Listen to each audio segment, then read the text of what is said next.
Father, thank you so much for this church family, and there's several church families represented here, so we thank you for that too. Michele and I, on her behalf, I just ask that what we say here tonight would not really draw attention to us at all, but in fact draw attention to the one who saved us and sent us and brought us home. Help us to speak clearly and give us any fresh insight you'd like in the moment. That would be fine. Thank you that some folks would actually want to come and hear what you did in and around us while we were in Spain. In Jesus' name, amen. All right, we want to start with some stats because I am a numbers guy. If I had pie charts, I would put them up, but they really don't apply. So we were out of the country for 39 days, which is by far the longest we've been out of the country. And 34 of those we were walking. We walked 535 miles, which is just under 16 miles a day. And we trained for that in Central Ohio, but we didn't train for that. It was a lot of miles. It was over 1.1 million steps, about 34,000 steps a day. I'm pretty happy when I get 10,000 in, so we did 34,000 steps a day. I tried to add it up, about 32,500 feet of elevation change, both up and down, because we ended about where we started. So we just did this for 34 days. The first day was 4,500 feet. Over the Pyrenees Mountains in the pouring rain. We'll talk about that perhaps, but on and 5 days of that was flat as a pancake, about 1,000 feet a day. In 2023, 425,000 people ended up where we ended up in Santiago de Compostela, and 32,000 of those were Americans. So the vast majority of the people that do this are Spaniards. It's kind of a cultural thing to do in Spain. You put it on your resume. It's a big deal. And of the 32,000 that finished in Santiago, 32,000 Americans that finished in Santiago, 5,000 of those started where we started. So normal people don't really start where we start. The last 100 kilometers are what you have to do to kind of get your certificate. So most people start at 100 kilometers out. We started 800 kilometers out and worked our way across. The number they tell us is that about 10% of the people do this for some sort of spiritual reasons, and that doesn't mean they're Christian necessarily, but they do it for some sort of reason that's spiritual. So that would mean like 500 Americans maybe did it for some spiritual reason in 2023, and we were really happy. That is definitely why we did it. Let me say, Michele shouted this out during first service this morning. This was not a vacation. Depending on who you asked, we were having a great time on vacation, and this was definitely not a vacation. It was a pilgrimage. We weren't sightseeing across Spain. We had an end in mind. We did see some beautiful things, but we weren't sightseeing. Somebody I talked to was worried about us and hoped we had a compass, but we weren't wandering around Spain. We knew where we were going. We had a plan to get there. There's signs to follow, which you'll see on some of our pictures. We burned a bunch of calories. We pushed our bodies and our minds, I think, further than we thought we could and further than we thought we'd have to. But the exercise was not the point of it either. This really was intended to be a pilgrimage. It was not fun. For those of you who asked, was it fun? No, it wasn't fun. There were fun moments for sure, but it was hard. It was very hard, but very, very good. Pilgrimage is a term now we use all the time, but it's a term that really normal people don't use. So I threw a definition up here. It's a journey to a sacred place for a sacred purpose. A journey to a sacred place for a sacred purpose. We walked to a sacred place. Now, if you're Catholic, the sacred place we walked to was a cathedral in Santiago de Compostela, the town we ended in. We're not really Catholic, but it was a beautiful place. For us, I think our sacred place was the foot of the cross alongside of the Lord as we walked all the way there was kind of our sacred place. And our sacred purpose was to deepen our faith individually, to strengthen our marriage, and to seek the Lord's guidance on the next phase of life for us, the next phase of ministry for us. Not everybody in here is from this church, so in about a year, I'll be stepping into the senior pastor role when Pastor Terry retires, and so we wanted to get the Lord's thoughts on what's that supposed to look like, both individually, as a couple, and so we walked on pilgrimage, and I would say that mission accomplished. We did that. It was interesting. Couple other quick things. In Saint-Jean-Pied-de-Port, which is where we started, just over the Pyrenees in France, there's a pilgrim's office. Again, this is something a lot of people do. So there's an office you go into, you tell them you're getting started and your purpose for walking. Actually, you can also go by donkey, which we didn't see anybody on a donkey, but apparently it's a thing. Your purpose for doing it, and they stamp this passport. You have this passport that you get stamped all along the walk. We probably got 40 or 50 stamps in churches and cafes and bars and all kinds of places. Our hotels. Hotels, yeah. And then we had, let's see if this is working. Did I turn it on? Let's see. I see light on my end, James, but it's not doing anything. Anyway, there's a book that's they referred to as the Bible of the Camino. It's one. There it is, right there. One of those guidebooks you can get at Barnes and Noble or whatever. Everyone who does this has this book on them, and we had it before we left, and I read it a lot before we left. This tells you from this town to that town is this many miles, this much elevation change. Here's the towns you're going to walk through on your way here. Here's the different paths you're going to walk on. So it was really important that we had that book so we knew where we were going and how we were going to get there. So we're going to start tonight, I think, by giving you just a sense of what an average day looked like. We're going to try at least. What Tom hadn't mentioned yet was that we used a company called Follow the Camino. So this company, we had our day packs, as you saw in that first slide, but we also had luggage, and they moved our luggage for us every day. So our luggage had to be outside of our room at the same time every day for 34 days. So we couldn't sleep in even if we had a shorter day. But they also determined where we stopped and how many miles we walked each day. Some of our days were 20 miles, and let me just tell you, it was too much. It just about broke us. If it would have just been a 20-mile day and that's all we had to do, it would have been okay. But because we were walking day after day after day, it made it more difficult. If we had to do it over again, which we're not. Yes, don't ask that question. We will not do it again, but if we had to, we would have told the company we wanted to take a few more days longer to do it and to not give us any longer than a 15-mile day. Would have been perfect. With that said also, we underestimated a few things before our trip. So we did train. We did prepare. We bought all the right shoes and the waterproof pants and the coats and the hats and everything.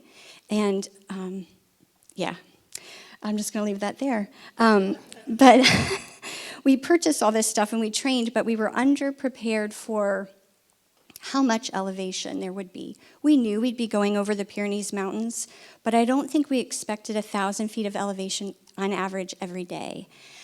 We also didn't expect how tiring it would be to pack and unpack and move to a different bed every night for 34 days. That was very exhausting. And then the language barrier. If you've ever been on a missions trip, you usually go for a week or 10 days. And it's tiring, that difference. You're concentrating so hard on what they're saying to you and then trying to speak back that we underestimated how tiring that would be after 39 days. Funny story is we did Duolingo for several months before we left. It really was helpful. However, we did Spanish, and we're going to Spain. But we forgot we would spend the first few days in France and learn no French. So when we got off the bus after 3 flights and a bus ride, we landed in Saint-Jean-Pied-de-Port and walked to our hotel and realized we didn't learn any French. So anyway, that was kind of a shocker. So an average day for us looked like getting up at 6:30 in the morning, being out the door by 8, and we always said the same prayer. I don't know if Tom brought a slide of that, but we had this really wonderful prayer that just talked about the Lord to keep us safe, for the Lord to recall our purpose in this when it got hard, what our intention was, and it was just a really beautiful prayer. So we would say that every day, and then we would walk. And the first thing we would do is start praying for the people who were praying for us. We had a sign-up genius before we left. Lots of people praying for us, and we would pray for those people. And we would pray for hours. People talk about a pilgrimage as praying with your feet, and that's exactly what we did. So we prayed with our eyes open, walking. We were often by ourselves. In the longest part of the journey, we had lots of space between us and others. The last 100 kilometers, there's just people everywhere, and you don't have that space. But so it was nice to have, it was private. We weren't saying your names out loud in front of people and talking about your problems or your prayers in front of others. But so we would pray. We'd pray for the church. We prayed for all kinds of things for hours on end. And we would memorize Psalm 25 while we walked. So every day we would add a verse to that, and we would just keep building on that. There are only 22 verses in the psalm, but there are some days we had to concentrate so hard on our footing that we really couldn't do anything but walk. And we spent the last week just going over and over and over again that psalm. He'd say a verse, I'd say a verse, just to make sure it was really, truly in our memory. We also listened to a book on tape together called Chasing Francis, which was about St. Francis of Assisi and his life, and this other person that was on pilgrimage in Italy. And so there were a lot of different things that connected with us as we were listening and walking to that at the same time. The book, as he talked about, would let us know each day how many places there would be available to stop and get food. So every place is called a bar. Every restaurant is just a bar. That's what they call them, they're bars. And I've never been in so many bars. That's fine. It's yeah. good. So we would stop and have lunch, and then after lunch, he'd be like, all right, we have another 8 miles to knock out. And that's when I had to put in my worship music and just be like, all right, let's hit it. And we went at a pretty good clip, and if we could. And there's some worship songs that will forever be dear to me. That meant a lot to us when we were walking. One in particular was a song called Ancient Gates. I don't know if anybody's familiar with it. But it's by the Worship Initiative, and one of the lines in there, it's like, no matter where or who's around, release your worship. And so I remember walking through Spain with my hands in the air, like I didn't care, because I didn't care. And people were around, and it didn't matter to me. I wanted to praise and worship the Lord. Let's see. The fun thing is, too, at some of the places where we ate, there were signs that actually said, please do not take off your shoes. Because we smelled. We were dirty. Another thing that was surprising to us, we walked through a lot of miles and miles and days of agricultural fields. We walked through vineyards. We walked through lots of farms. I didn't realize how many animals we'd see and how much poo we would walk through. A lot. We're in church, honey. I know. Okay. That's why I said poo. Oh, poo. Yeah. Poo's good. Okay. But you'd be walking, and all of a sudden, this cow would come up and be like, "Hello." I'm glad it wasn't a bull. Like it was just. There was a bull. There was a bull. There was a bull one day. Yeah, we let him have right of way. But I wasn't prepared for that. I don't think. All the paths are different, so we could go from a road to a gravel road to slate trails that you had to navigate that were slanted, and it was very tricky, very rocky, to, like I said, just field after field, all kinds of different terrain. The paths are policed by the local police, so it's very safe, and they often are there to help render first aid if needed, to provide water, or to get people out if need be. The first day over the Pyrenees, there were several. It was a horrible day. It was a hard day. It took us 9 hours to go 15 miles, and it was torrential downpour. And somebody. Has anyone here ever walked all day in the rain? It's not fun. It's Just tiring. saying. Yeah, it's tiring. But somebody broke a collarbone. Somebody broke an ankle. Somebody had a heart attack. Somebody actually fell down the side of the mountain trying to avoid the herd of sheep. I would have waited till they passed, but so it's just treacherous, and but that just gives you an idea of how hard it was. The last thing before I let Tom have the mic back is that people talk about there are 3 parts to the Camino. The first third, they say, is spiritual. The middle third, which is called the meseta, which is pretty flat for the most part, and they say that that's the mental part. And then the last third is spiritual. we found every day to be all three, given any time of any day. So that was something, again, we did not expect. Let me give you one more thing. The end of our day, we'd get into a town somewhere between 2 o'clock and 5:30. One of us would take a wholehearted nap, and the other one would wait. And then when we'd get up, I took the naps. yeah, I'll that's own fine, it. yeah. I took naps. Washed our clothes in the sink in the hotel with little wafered soapy things, which were fine, and then hung them up to dry in our hotel, and then went out looking for food. They don't really eat till 7:30 or 8 typically in Spain, so you could find some things in the afternoon, but if you didn't get in, you either had to do it before 4 or wait till 7:30 or 8. So that was rough. After walking miles and miles and miles, we're kind of hungry. And then we journaled every day. I was not jotting down notes, I was recording notes on my phone as we walked, and then in the evening we would jot those down. She recorded the practicals of what we did. I tried to record the spirituals of what we did. It was a good combo. We got a bunch of pictures just to show normal days, just kind of average days, and we're going to burn through these pretty quickly. Is this going to work, Jake? Or James? It does. All right. By the way, that's St. Jean. That's where we started. That's when we still look fresh and excited. Beautiful little town in France. So for the first 33 days, maybe. It did it once, James. This is the first day over the Pyrenees. This is supposed to be beautiful, and it is beautiful, but you can tell it's rainy and foggy. You can see the herds of sheep, and we had rain garb on all day, going up 4,400 feet and down, I think, 2,500 feet.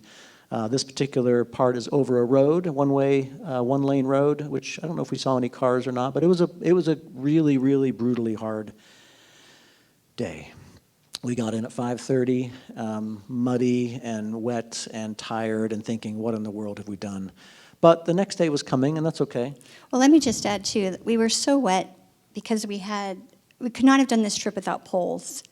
And when you put your arm down and water just runs out of your sleeve, that gives you an idea of how wet we were all day. It was wet. It was Yeah.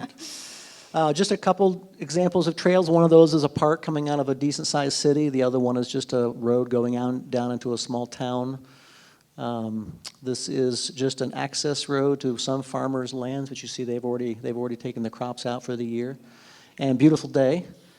A bunch of pretty trees with a trail going across them. So these are the kind of things we saw every day. We didn't see this every day, thankfully. This was about a 2-mile uphill walk on rock that would kill your ankles if you weren't really careful. So it took us a long time to get up this hill. This is just a really pretty trail through a couple fields with some mature trees on either side. Hundreds and hundreds and hundreds of thousands of sunflowers. We were there after peak season. So if we'd been there a month earlier, these would have been spectacularly beautiful. It also would have been 90 degrees, so we're kind of glad we got the tail end. Beautiful blue skies. We had about 5 days of rain, I think, and the rest of it were like high in the mid-70s, just beautiful. And as you can see, this like terribly straight road with nobody on it for miles and miles and miles. The left, I don't know if you can see in the background, you see a trail coming down a hill.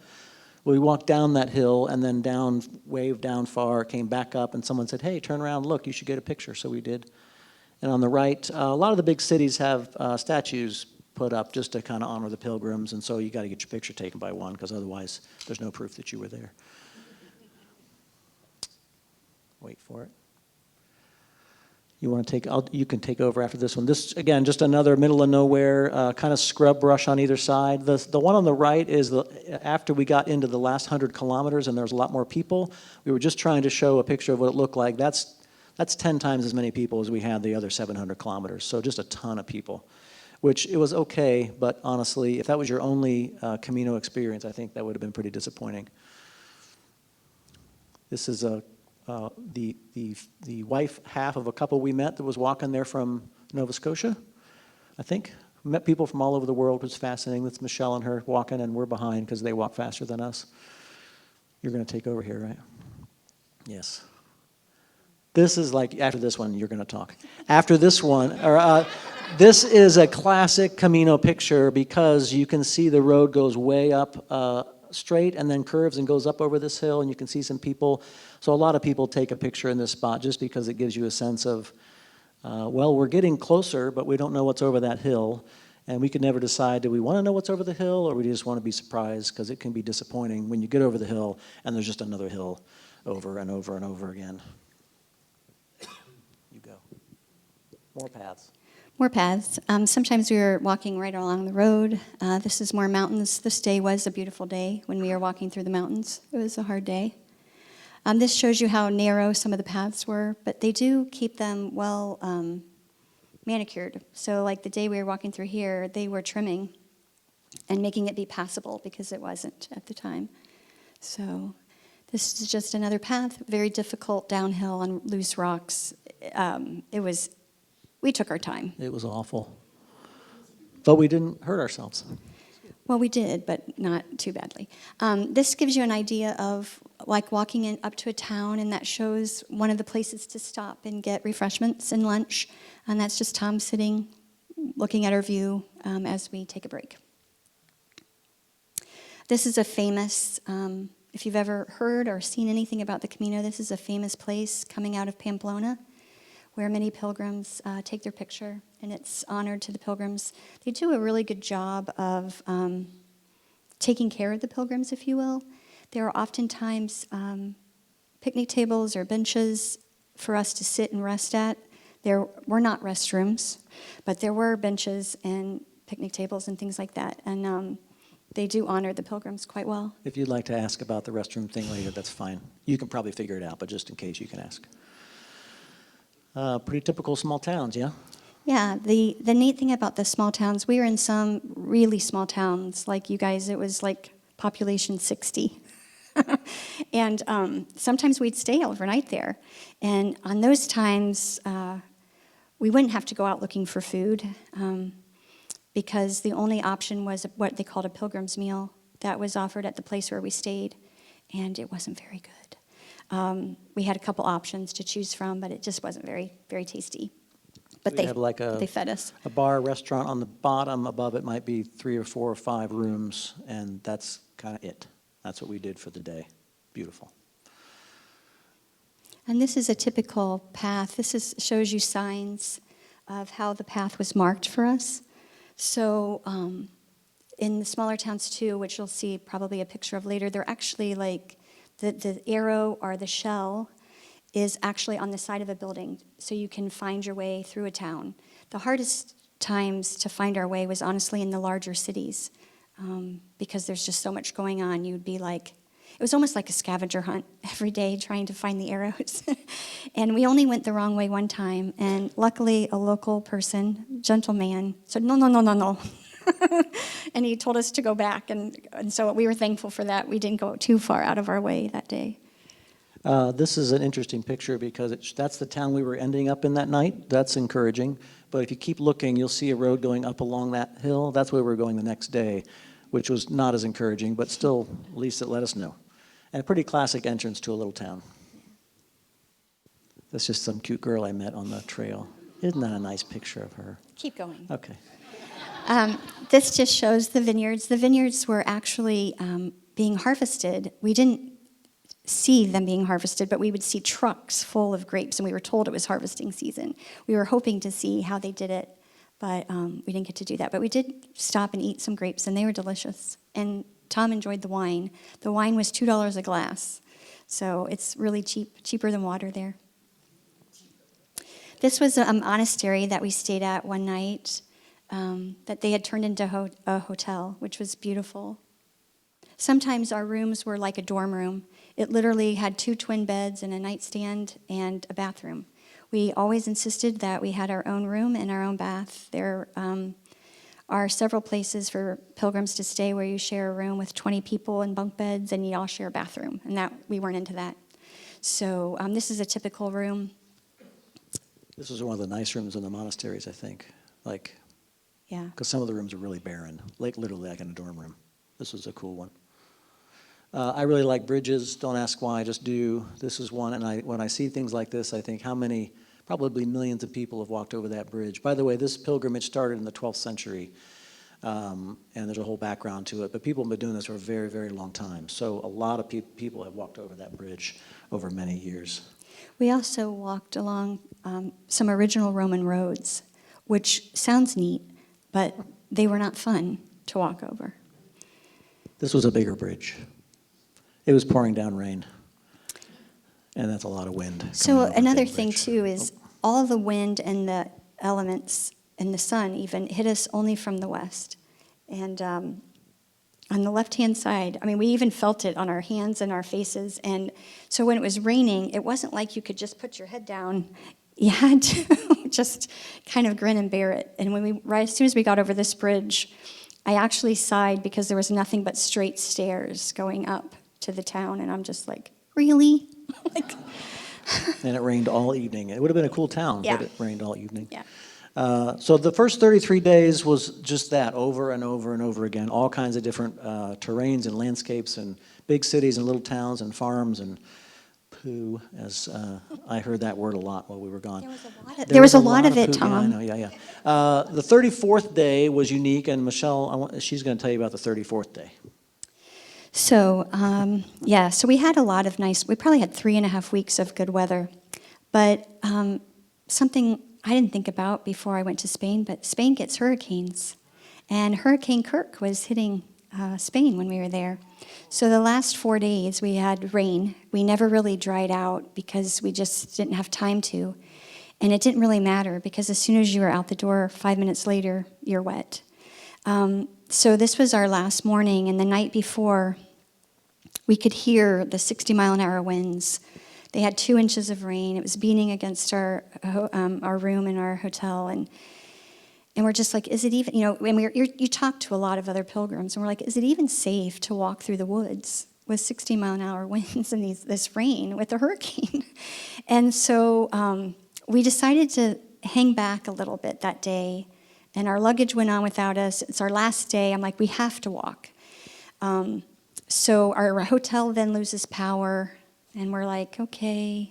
But Tom kept watching the weather and thought it was going to be okay for us to go. So about 10:30 that morning, we hit the road and headed out. And this is just an instance of there were lots of downed trees, lots of debris, flooded creeks and roads, and our poles came in handy this day just to measure the thickness of mud and water by inches. So if that gives you an idea. So But it was only 13 miles. It was only 13 miles that day. And you knew we were getting used to walking when we're like, oh, we only have 13 miles today. This is okay. So this was the day we were walking into Santiago. So we get to Santiago, and often with a larger town, you get to the edge of town, but you still have another 5 miles, right, into your destination or whatever. So we're walking, and you start to see the cathedral a little bit, and there's this huge archway with these stairs going down into this big, I would call it a piazza of just this big opening where the cathedral is and buildings and people, and there's somebody playing bagpipes, and it's emotional, and I start crying just because I'm like, it's over. It's over. But it's emotional. But the sun came out. It stopped raining. And what you don't see in this picture, my head may not be wet because I had a hat and a rain poncho over it, but we are soaking wet. Our feet are soaked. Our bodies are soaked. But it's a beautiful blue sky, and it did not rain the rest of that day. We had a day off in Santiago before we flew home, and it was a beautiful time in Santiago. So. Yeah, a little more on the walking in later, but that was a good day. To get there is a good day. You don't have to walk tomorrow. That's a good day. I just want to throw out some unique things that happened along the way. Just these aren't necessarily in any order. You've all seen National Treasure, perhaps, and you heard about the Knights Templar. I don't even know if that's a real thing. Well, it is a real thing. This is a Knights Templar castle.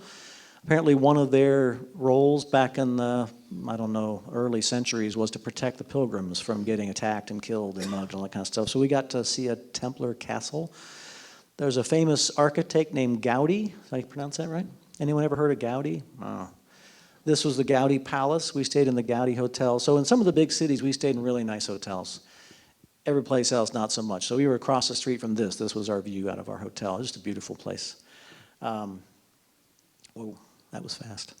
This is Jesus. That's a 91-year-old guy. We were walking into Pamplona, And he's just the nicest guy ever. He has in his hand, you can't see it, little tracts, little blessing prayers in English and Spanish. He's just out handing out tracts to the pilgrims to be encouraging. He spoke really good English. He was a missionary in Japan for 30 years. So you just never know. You never know who you're going to meet. That's Jesus. And he's never walked the Camino. Yeah.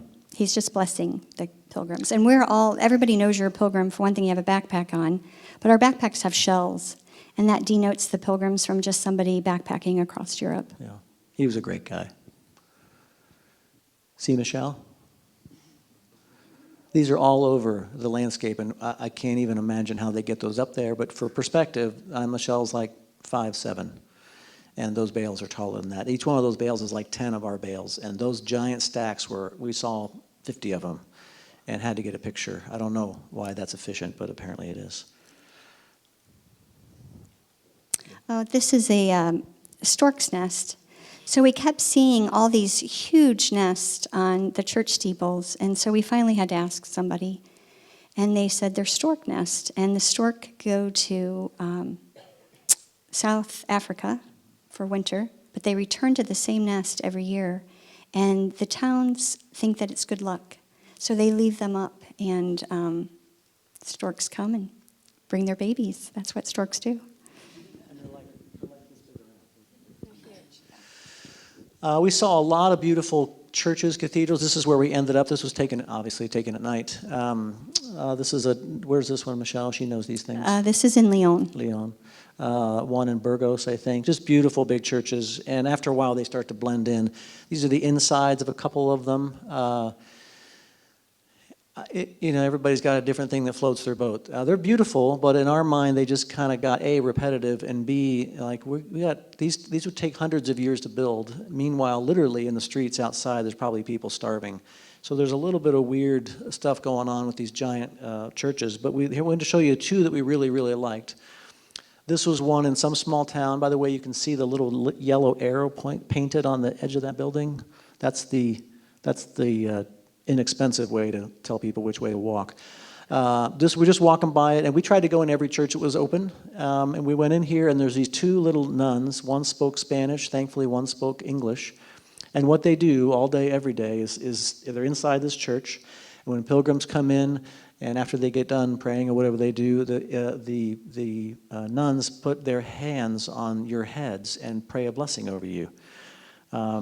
Everyone, 95% of people left crying.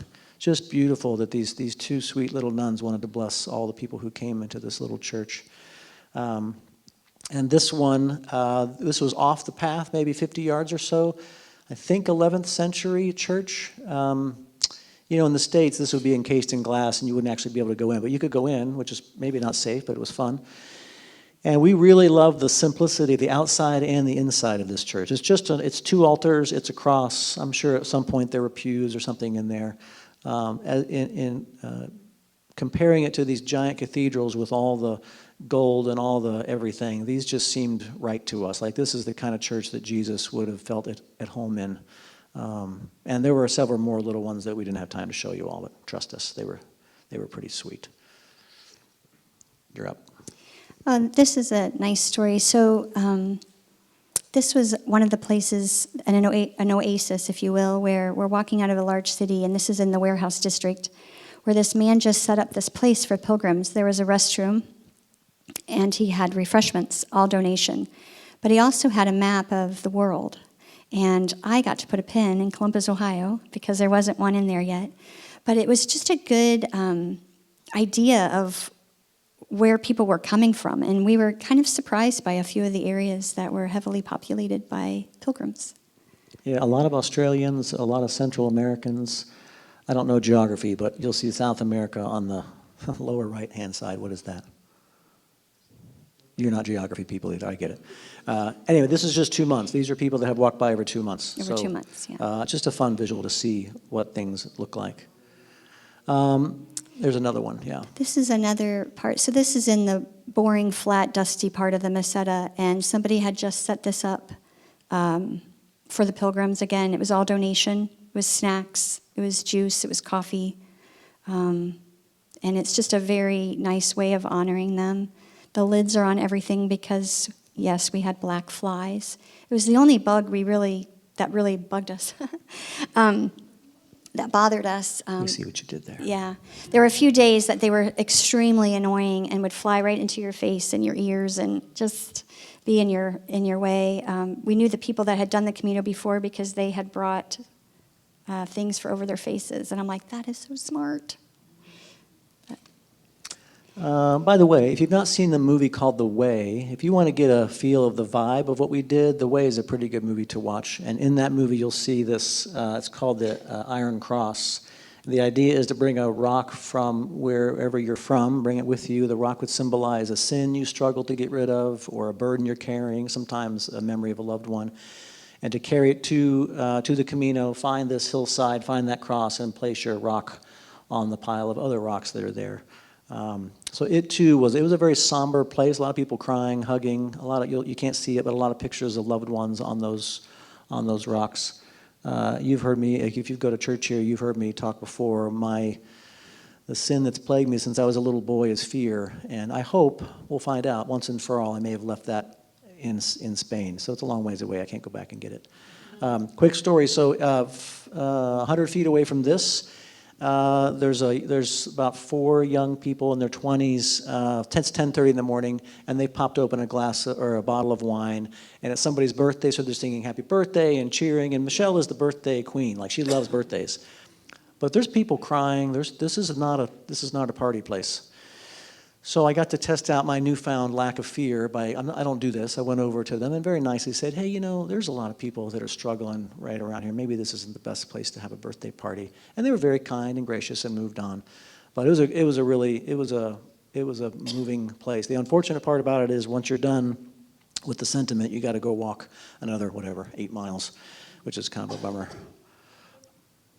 Pardon the fuzziness of this picture, but go ahead.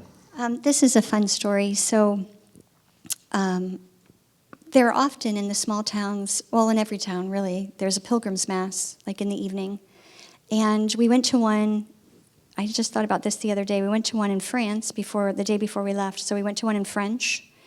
This one was in Spanish. And then the one at the end at the Santiago, we were actually blessed to have an American priest, and so it was in English. And so we had a Mass in every language. The Catholic Mass is not foreign to me. I was raised Catholic. But for Tom, so even if it was in a foreign language, I at least understood the elements to it. Tom did not. But at the end of this Mass, the priest in the back in green there called all the pilgrims up to the altar, and he asked what language we spoke, what country we were from, and what language we spoke. There are 7 countries and languages represented here. And so he passed out a prayer in everybody's language, and we all said that prayer in our language. And then he asked someone from every language to sing a song that would be familiar in their church back home. And my husband got to sing Amazing Grace. And if you know him, you know that he has a wonderful, wonderful singing voice. So it was a really great moment for me. We didn't understand the other languages, but they were beautiful voices that sang. But the Korean man on the, it's my right, so your left-hand side? It's their right. Oh, their right too? Okay. He did not want to sing, and he was the only person in the room that spoke Korean, and the priest started singing a song in Korean, and so this man joined in. And he had the most beautiful baritone voice. It's like, why wouldn't you sing? But so he blessed us all by that. And then at the end, the priest said, group selfie. So this woman from Italy took a group selfie. It was a fun evening, and I'm really glad we chose to spend the evening going to that Mass. Again, it was a small town. There wasn't anything to do. So it was a good way to spend our evening. It's funny how some words are cross-cultural. Like, he literally said selfie, and everybody knew what he meant. So that's kind of that's the pictorial of what we saw. We also wanted to share. Oh, you've got one more? Well, I just wanted to share this. I thought don't have a picture for this. Is that all right? That's okay. Okay. This was interesting. So before we left, we kept hearing and reading about the Camino provides, and we really weren't sure what that meant. But now we do.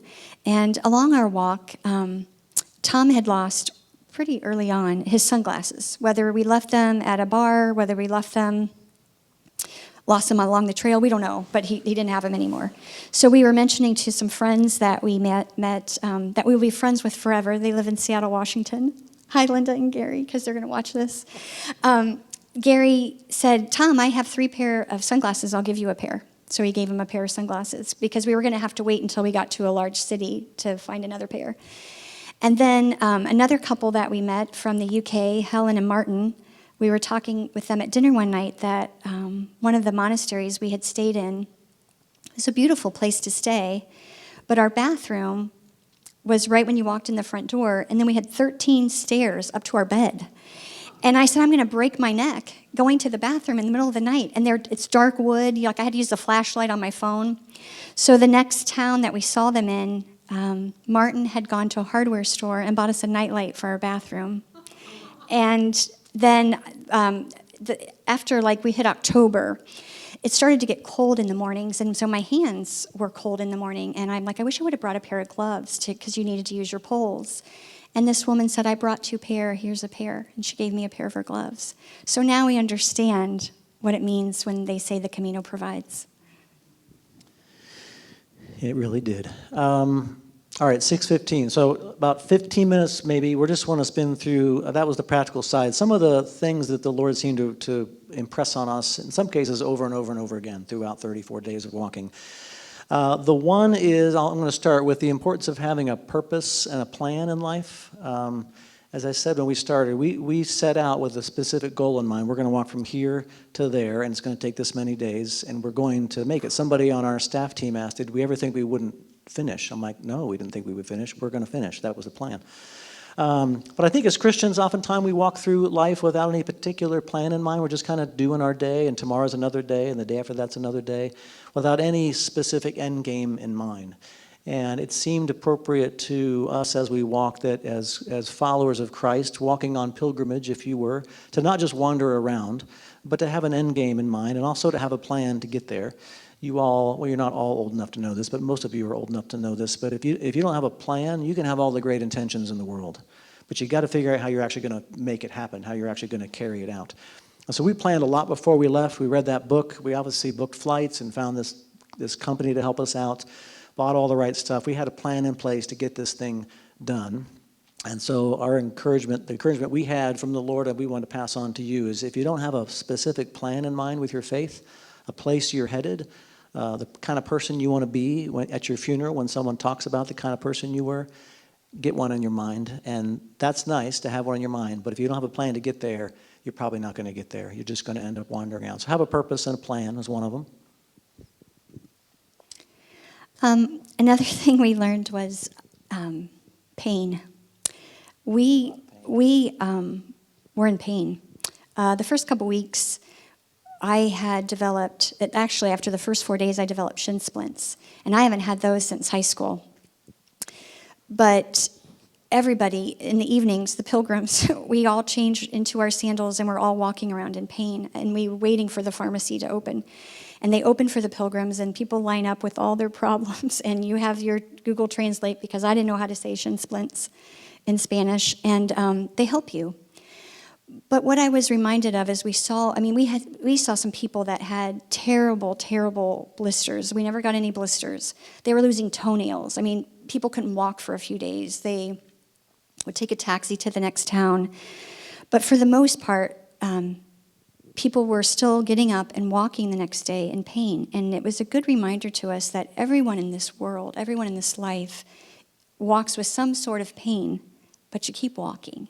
And that's easier to do when you have the Lord walking with you than when you don't. So just keep walking.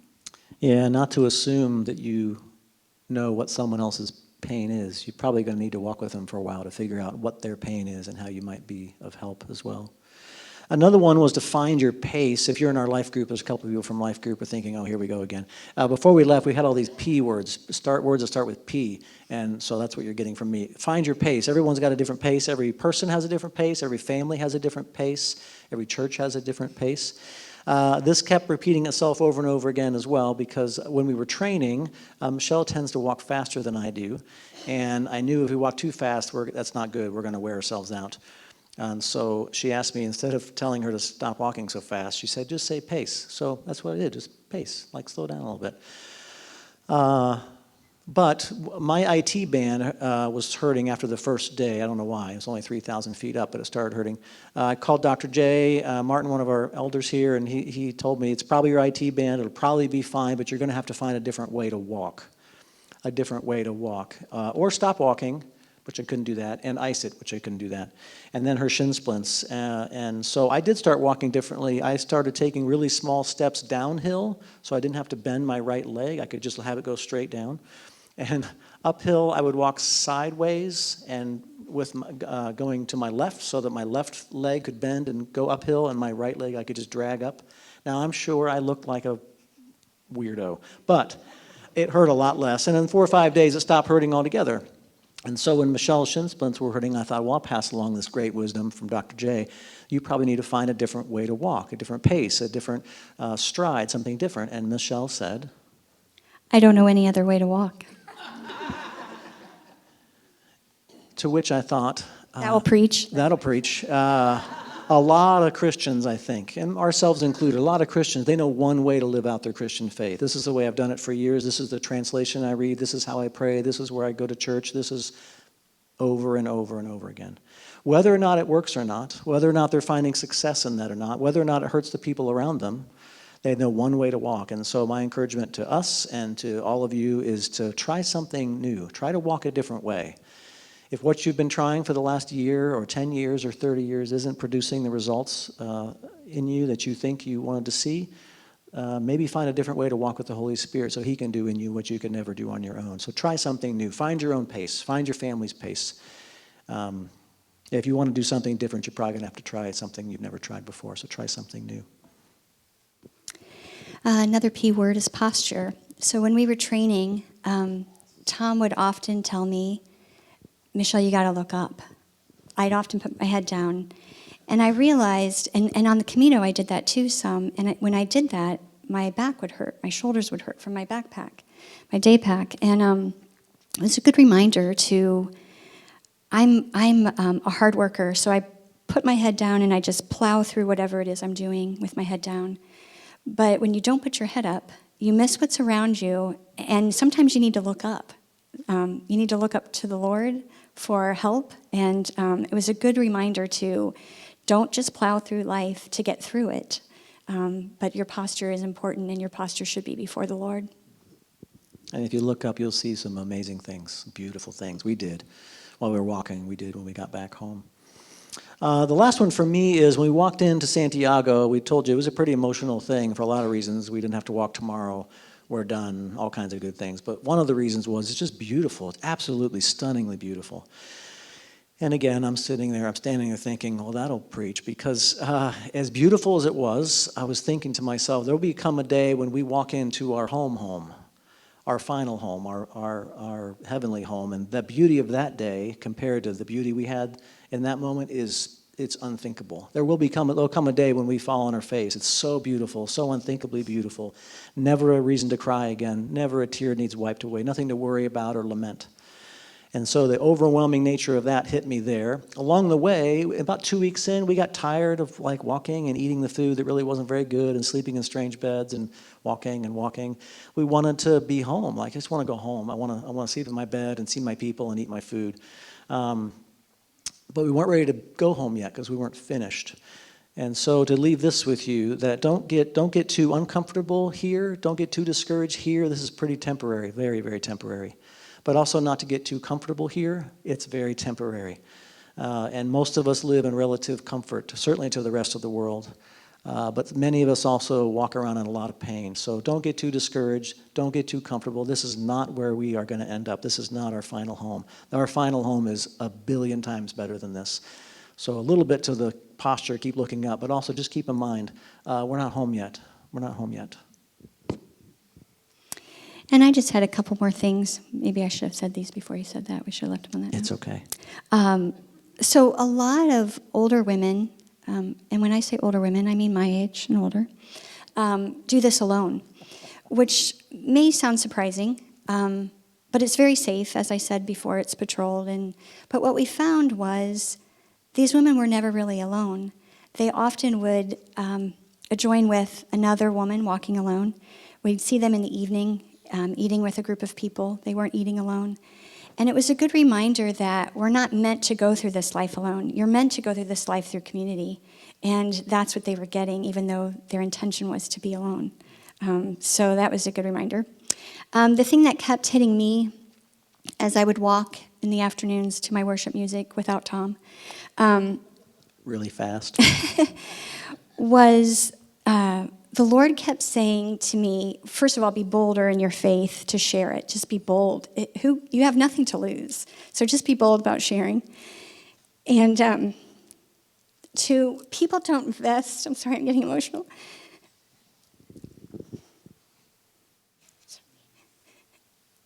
People don't invest in their eternity enough. And you guys, we all invest in our 401ks. We all invest in our kids. We invest in our marriages, which are all good things. But we don't give the Lord enough. And I thought how much time I waste at home, that I could be investing in my eternity even more, even though I know I'm going to heaven. There's so much more I could give the Lord. And so I would just encourage all of you to don't piddle away time. For all we did for 34 days was literally walk and pray. And I know that's not reality here. But as I said, I waste so much time. Social media, I waste time watching Christmas Hallmark movies. And I could just be investing in eternity, which means a heck of a lot more than any of those things. As I said, our goal was for 34 days to walk with one another and with the Lord, and we really, really did. It was so good to be together. By the way, several, maybe not of you, but several people said, you're really going to spend 34 days with your spouse walking? Yeah, and it was good. Like the last day, the picture we showed you, the 34th day, the smiles weren't fake. They might have been a little forced, but they weren't fake. It was good to be together, but Michelle's right. Coming home, doing that there is one thing. Doing it here is really hard. You guys all know, you live here. We had nothing to distract us there except pain, I suppose. So, yeah. Let's see. I think if you have any questions, hopefully that wasn't 10 times longer than you hoped. But any questions that we can help answer, any other things? Yes? That's a good question. How many hours a day did we walk? I would say 6 to 8 hours, 5 to 8 hours a day. Yeah, 5 was a good day. That was fun. Got to take our time. First of all, I want to thank you both for sharing this. Yeah. You mentioned to watch the movie, Yeah. and we watched it. So we were very interested in what this journey would be. And the presentation was fantastic, and it was so comfortable, Michelle, just talking about it. The question I had to Tom, and he knows me enough from having many breakfasts and lunches with me, just Be nice, Frank. how my brain kind of works. So, when I was greeting one day, and they just got back, and I said, so did the big guy say anything to you along the way? And he says, the big guy, and chuckled, Anyway, you shared, and that's so important to me, because I feel like I waste so much time. I work out in the morning because I want to be physically well.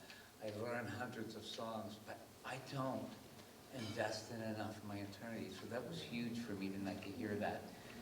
Tom, did you hear from the big guy along the way about anything? Did you? Yeah, I filled up a whole notebook full of things. You'll hear things as the years go by, for sure. Some of the things I said already, I think one I would maybe this tag on to Michelle's, which is just to keep walking. This life's hard. Like sometimes really, really hard. But I think we both learned you can do hard things. You can do harder things than you think you can.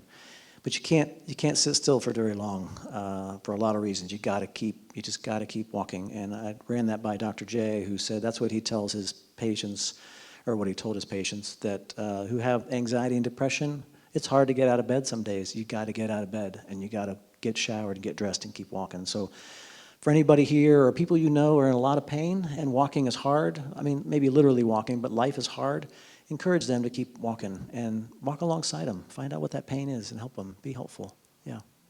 There's a lot of things, Frank. I mean, you wouldn't even. It's crazy. I like the cool beer. Right? Michelle, not so much. She was not a fan of the goatee, so that's why I don't have it anymore. Either was Hazel. What other questions do you have? Any other questions? Yes, Barths. You mentioned the food wasn't really good. Did you have any good meals before you came home? I think, so we ate probably 120 meals while we were there, and I think 5, 6, 7 of them were really good. Yeah. Now, if you like meat and cheese and bread for breakfast, you're set, because that's what they have for breakfast every day, which I happen to like that. But after, that's a lot of days. So that was part of the problem is there wasn't any variety. They often fed the pilgrims the same thing for that many days, and it was just hard to eat the same thing for that many days. But we did have a few really good meals, mostly in the larger cities. There'd be better options. We also had Burger King because we were hungry and it was open. And we had KFC because we were hungry and it was open. Big And I had to use cities. the restroom. We were walking into Had a to go big potty. city, and we're like, there's a KFC, let's go. A little weird, but it tasted delicious. Yes? Never, Darla. First thing we paid for when we got back, food-wise, I think was Chipotle. Just wildly flavorful. It was so delicious. Oh, it's good. So we finally landed in, we had traveled all day. We landed in Boston before coming to Columbus. And I said, when we land in Boston, I'm going to order something in English. And I get to the counter, and the person doesn't speak any English. That's what I did when she told me. That's funny. That's funny. That's funny. Yes? Well, I mean, sure, but not 5 to 8 hours a day, because who has time? No, we've been to High Banks a few times and walked Yeah. for just like a few miles with like normal. It's nice to walk 3. Yeah. Yes, Dave. I would imagine it was really hard, like Yes. physically, for yourself, but were there any like really cool moments getting to watch your partner go through that? Like anything that you could share there, like that you really appreciated getting to experience that with each other? Yes. So the first What day, was the question? did I see anything in you that was hard for you that Yeah. I watched you do? There you Yeah. go. I believe that's the question. Yes. Yeah. So the very first day, going over the Pyrenees, coming down, like, so when a mile takes 45 minutes to an hour, that's a hard descend. And it was very hard. And his IT band was hurting. And I saw him every step in excruciating pain. And going back up the mountain wasn't an option. And we had to get down. The path we were going was actually so treacherous that they closed it and made people stay on the road and go a few miles more out of their way down the mountain. But we had already started down and didn't know they closed it until we were already on it and headed down. So anyway, so I watched him, and then again, those other days following that, it did get better. But I watched him learn and adjust and do exactly what the doctor ordered by changing his gait. And it was, I always knew Tom's a strong person, but it was interesting to see him overcome that. And we had said before we left, look, if one of us gets hurt bad enough and we've got to leave, we've got to be okay with that and not blame the other person. And so in the back of my mind, too, I'm thinking, oh, my gosh, we're out day 1, right? But I know that's not who he is, and he didn't give up ever. So Mine's similar. I just found out she can do really, really hard things. She did rowing, which is like how they used to torture people. That was a hard thing, I think. This was a really, really hard thing. So I got to see Michele do a physically, mentally, probably the hardest thing she's ever had to do, and do it day after day after day after day after day after day. She can do really hard things. Yes. So I'm gathering that pretty much in order to do this walk, it's meant for people who are physically fit. Okay, so he asks, is this for people who are physically fit? I don't know why you'd ask us that, but that's fine. No, in fact, one of the things that we noticed early on is you can't tell by looking at somebody their physical capabilities. You got old people, young people, heavy people, skinny people. You could not tell who was going to walk fast, who was going to walk slow. I think anybody in the room could do it. Now, you got to have a lot of time off, which thankfully we were blessed with. and a lot of other things. But physically, I think anybody could do it. It's just deciding we're going to do it. Yeah. And you can do it at your own pace. Yeah. So you could take longer. We were There were a couple people who were taking like interesting ones that took 60, 70 34. days to do it. Yeah. Is it typically onesies, twosies, or are there groups that walk together? It's mostly onesies and twosies. There was a 16-person group from South Korea / Boston that we won't talk about. They were just, the group thing kind of threw everything else into chaos. I started to refer to them as the horde of locusts because we're going to a town where 60 people live, into a bar with 20 seats. Well, 16 seats are gone. And so, but during the day, everybody's all spread out, and so very few groups. That was the biggest group by far. Lots of couples, lots of singles, a few families in the last 100 kilometers with kids, and yeah. We were amazed, too, about how some people just are so oblivious to others around them. Don't let that be you. Like to this group from South Korea, lines didn't apply to them.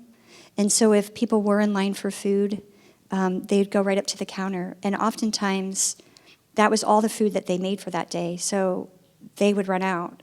And they weren't going to make any more till the next day for the next group of pilgrims. And so we wanted to try, I mean, we tried, I'm like, Lord, what do you want us to learn from this group?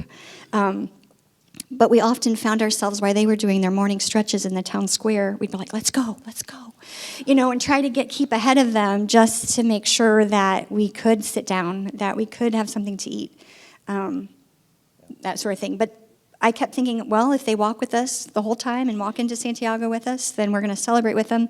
But after a couple weeks, we lost them. So we lost a lot of people along the way because we never had a rest day. And often people would take a day to rest, especially in the larger cities, where they could actually go to the laundromat and do their laundry and just rest up for the next few days. So. Yes, Lene. To know if you saw any other animals besides cows. Yes, cows, horses, a bull, some little critters. What else did we see? Goats, Sheep. Chickens, ducks. Sheep. By Lots the way, and lots of sheep. I've never seen a cowbell on an animal before. I've seen them at football games, whatever, like, but they had cowbells on animals, which who knew? It's fantastic. A lot of animals. So, Callan, the first day, too, when we were going through the mountains, there are animals everywhere, and it was rainy and foggy, so you didn't necessarily see them, but you could hear them. So I often was wondering, what is that? Like, what is over there? Who else? Any other questions? Yes, Ben. Is there anything that coming home you made up your mind definitely had to change for you? A habit that you Yeah. implemented or eliminated or just anything like? The thing that really kicked off my Christian life was memorizing and meditating on Scripture. It was 1 Corinthians 9, 24 through 27, 30 years ago, whatever. We memorized Psalm 25, and we've said, well, we just want to keep memorizing Scripture. It's a good thing to stick it in your head and let it get cemented in your heart. That was a big one for me. I don't know if you have one. Yeah, so I would say we thoroughly enjoyed. Now, Tom and I have always prayed together, but the amount of time that we prayed together, and I would say that we want to and have increased that since we've been home. We want to make that a part of our daily life again, intentionally. Anybody else? I have one that you can just answer yes. Yes. Someone, choose yes or no? someone figures you walk 1,000,000 steps. You're not having good food along the way. You've got to drop some pounds. Yes. Tom lost 15 pounds. Guess how many I walked, and I did the same miles in the same elevation. I lost 5 pounds. I started at a higher number. Just saying. Yeah, it's and inches too. It's just a lot of calories. I think the first day was 5,000 calories we burned. That's a lot of calories. Mark, you had something. Have you considered writing another book? Yeah. So the notes that when we got back, I was home for a week and then went to a monastery for a week I know it sounds strange. It's a beautiful place. No one talks. You can get a lot of thinking and praying done. Took all these random notes spread out over 34 days and kind of arranged them. So I don't know. Maybe, I don't know. It's a lot of work to do. But we do have, I mean, some of the stuff we talked about tonight, there's a whole list of things about how do you live your life on pilgrimage and not just wander around. It's easy to just wander around. You guys all know that. And if you know me very well, you know that what makes my heart beat faster is to help me and my family and my church family not just wander around. I love to see people take steps of faith and grow in their faith. So I don't know. Right now that seems like a bad idea because I got a lot to do, but who knows? Maybe. Any other questions? You guys are very patient. Yes, Susie. Any light bulb moments or ideas for the church? Any light bulb moments or ideas for the church? That's an interesting question. I don't think light bulb moments, but I think a lot of confirmations. Not that I'll share today, other than to say two things. This is a beautiful church family who really does love Jesus and love one another. Thursday night was evidence of people are busy, but 75 or 100 people came out here to pray for Michael. So to keep a lot of things really beautiful, and yeah, God's wired me differently, and so I've got different things in my head that make sense to me, and a lot of those things were confirmed. I'll give you one that's kind of generic. Both Michele and I, for the last year or two, this idea of reverence has been really big for us, to have reverence for the Lord that sometimes we don't have. Sometimes faith can seem kind of fun or kind of funny. And I don't see that in the New Testament all that much. I see a lot of reverence. I see a lot of joy. I see a lot of peace. But reverence has been something, a theme with she and I and our kids as well. So that's one thing. But yes, so confirmations, yeah, no like blaring light bulbs that I've never seen on before. That'd be kind of scary if that happened, wouldn't it? Yeah. It's a great church. Yes. Did you guys have any aha moments during sabbatical with God? Yes. Do we have any aha moments? Oh, Christian, yes, tons of them. Little, nothing, again, no giant ones, but tons of little ones. Yeah. And again, I think you guys are going to hear it in every sermon from here on out for the next 2 years. The little things that I'm sorry. was spoken to him. Yeah, what else? Can I give you just one? I'm sorry, it's 6:39. Walking by sunflower fields, again, with hundreds of thousands of sunflowers, and it's late in the season, so they're done growing and being beautiful, and they've all stopped wherever they were last looking at the sun, and they're all pointed down. Thousands and thousands of them, and we walked by that many times, and one of the times when I walked by it, I thought to myself, they're all bowing in the same direction. I thought there's going to be a day when all the saints and all the angels bow down before the King. And what I thought was, what are we waiting for? Why are we going to wait till that day? Why don't we bow down before the King today? Back to that reverence theme. So I don't know what regular people think of when they do these walks. Pastor people probably think of strange things. And she was very kind to me as those kept popping out of my mouth. And I was recording everything on my phone, but half the stuff came out of her mouth, not mine. Just things that came to mind as we walked. Any other questions? Could I pray one more time? You let me pray one more time, and then we'll let you go home. Father, I think I'd like to end with this, Lord. It is good to be home. Both Michele and I said, maybe more than any other time we've been gone on sabbatical, it was really good to be back home in our church. And so we thank you and praise you that we have a church home. But for my sake and for our sake and for our church's sake, would you help us not to get too comfortable here, not to be too enamored with the things of this world, with the gadgets and the first world niceties all around us. And would you help us keep our eyes fixed up where you are, seated at the right hand of the Father? Holy Spirit, in us, would you also help us not to be too discouraged, because this life is dangerously hard for so many of us. Don't let us be too discouraged too quickly. Keep us focused on the fact that this is temporary, that there is a permanent home that is good and glorious that you're preparing for us. And would you help all of us to pay a little more attention to the people around us, to find out what is their level of pain and discouragement. Where do they need a hand? Where could they use just a listening ear? And maybe if we know them well enough, we see them getting a little too comfortable, a little too settled in on this earth, and maybe we might help just lift their chin up a little bit to see what's good and real and permanent in life, which is an eternity with you. We ask these things, we pray these things, we thank you for these things, and thank you for giving Michele and I a couple months to do something unique together. It was good to do a hard thing together, Lord, and thank you for these folks that came out tonight to listen. We love you. We truly do love you. In Jesus' name, amen.